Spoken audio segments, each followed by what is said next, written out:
அஸ்ஸலாமு அலைக்கும். Hello all, welcome to ரிஃபேஸ் டைரி. ஃப்ரோசன் ஃப்ரூட் ஐஸ்கிரீம் எப்படி செய்கிறதுன்னு பார்க்கலாம். இந்த ஐஸ்கிரீம் செய்கிறதுக்கு உங்களுக்கு என்ன ஃப்ரூட் பிடிக்குமோ நீங்கள் அந்த ஃப்ரூட் எடுத்துக்கலாம். இந்த மாதிரி பெரிய சைஸ் ஃப்ரூட்டாக எடுத்துக்கோங்க. அதுக்காக சின்ன சின்ன பெரிஸ் அதிலெல்லாம் பண்ண முடியாது. இது செய்கிறதுக்கு ஃபஸ்ட்டு ஒரு க்ரீம் மிக்சர் ரெடி பண்ணணும். அதுக்கு 2 டேபிள் ஸ்பூன் ஃப்ரெஷ் க்ரீம், இது கூட நான் 1 டேபிள் ஸ்பூன் சுகர் சேர்த்துருக்கேன். எனக்கு அந்த அளவு போதும். உங்களுக்கு ஜாஸ்தி வேணும்னா நீங்கள் ஜாஸ்தி சேர்த்துக்கோங்க. இது ரெண்டையும் நல்லா மிக்ஸ் பண்ணி லம்ஸ் இல்லாத மாதிரி ரெடி பண்ணி எடுத்துக்கோங்க. இப்போ இது கூட பால் சேர்த்து மிக்ஸ் பண்ணணும். மொத்தமாக 1/2 கப் பால், அதில் 1/4 கப் பாலை இப்போ சேர்த்துருக்கேன். இதையும் லம்ஸ் இல்லாத மாதிரி நல்லா கலந்து எடுத்துக்கணும். நல்லா கலந்ததுக்கப்புறம் இப்போ நான் எடுத்து காமிச்சிருக்கேன் பாருங்கள், லம்ஸே இல்லாமல் இருக்குது.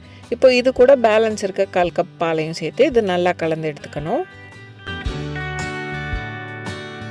நான் இன்றைக்கி ஃப்ரோசன் ஃப்ரூட் ஐஸ்கிரீம் பண்ணுறதுக்கு மஸ்க் மிலான் எடுத்திருக்கேன். இது 2ஆக கட் பண்ணிவிட்டு அதில் நடுவில் உள்ள சீட்ஸ் எல்லாத்தையும் எடுத்துகிட்டு இந்த மாதிரி கிளின்ட்ரா போட்டு கவர் பண்ணி 24 ஹவர்ஸ் ஃப்ரீஸ் பண்ணி எடுத்துக்கணும். நான் இப்போ தட்டி காமிச்சிருக்கேன். இதுலேருந்து சவுண்ட் வர்றதே உங்களுக்கு தெரியும். இந்த அளவு ஹார்டாக இது நல்லா ஃப்ரீஸ் ஆகி வந்திருக்கணும்.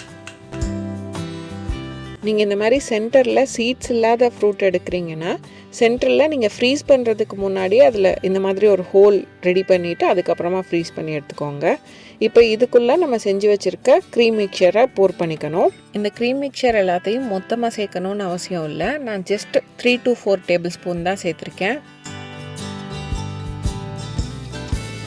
இந்த க்ரீம் மிக்சர் அதில் சேர்த்ததுக்கப்புறமா நான் காமிச்சிருக்க மாதிரி குழிக்கரண்டியாக எடுத்துக்கோங்க. அப்போனா நமக்கு ஸ்க்ரேப் பண்ணுறதுக்கு நல்லாயிருக்கும். வீடியோவில் காமிச்சிருக்க மாதிரி ஸ்க்ரேப் பண்ணி எடுத்துக்கோங்க. ஒரே சைடாக பண்ணாமல் இந்த மாதிரி திருப்பி திருப்பி பண்ணணுன்னா நமக்கு சீக்கிரமாகவும் கிடச்சிரும். ஒரே சைடில் பள்ளமாகவும் ஆகாமல் இருக்கும்.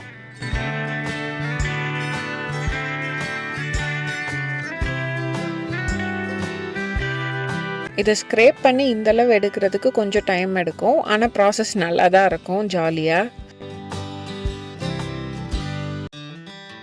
நான் கை வச்சு இந்த மஸ்க் மிலானை பிடிச்சிருக்கேன்ல, எனக்கு ரொம்ப ஜில்லுன்னு இருந்தது. உங்களுக்கு கோல்டாக இருக்கிறத டச் பண்ணுனா உங்களுக்கு சேராது அப்படின்னா நீங்கள் ஒரு டவல் யூஸ் பண்ணி கூட பிடிச்சி எடுத்துக்கலாம். நான் சேர்த்துருந்த அளவு க்ரீமுக்கு இந்த அளவு எனக்கு ஐஸ்கிரீம் கிடச்சிது. இதை சும்மா ஃப்ரூட்லேயே வச்சு காட்டணுன்றதுக்காக நான் இந்த மாதிரி செஞ்சு காமிச்சிருக்கேன்.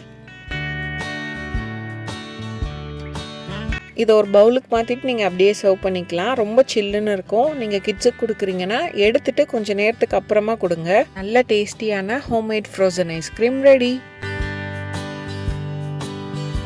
மறுபடியும் ஐஸ்கிரீம் பண்ணுறதுக்கு அந்த க்ரீம் மிக்சர் இதிலேயே ஊற்றிட்டு மறுபடியும் ஸ்க்ரேப் பண்ணி எடுத்துக்கலாம். நம்மளால் முடிஞ்ச வரை ஸ்க்ரேப் பண்ணி எடுத்துகிட்டு பேலன்ஸ் இருக்கும்ல அந்த ஸ்கின் பக்கத்தில் இருக்குது, அப்போ வந்துட்டு ஸ்கின்னை பீல் பண்ணி எடுத்துகிட்டு இதை ஒரு மிக்சர் ஜாரில் சேர்த்து கூடயே அந்த க்ரீம் மிக்சரையும் சேர்த்துட்டு நல்லா பிளெண்ட் பண்ணி எடுத்துட்டோன்னா அதுவும் ஒரு மாதிரி டேஸ்ட்டாக இருக்கும். ட்ரை பண்ணி பாருங்கள். ட்ரை பண்ணிவிட்டு எப்படி இருந்ததுன்னு கமெண்ட்ஸில் சொல்லுங்கள். இந்த வீடியோ பிடிச்சிருந்தா ரிஃபேஸ் டைரியை லைக் பண்ணுங்கள், சப்ஸ்கிரைப் பண்ணுங்கள், ஷேர் பண்ணுங்கள்.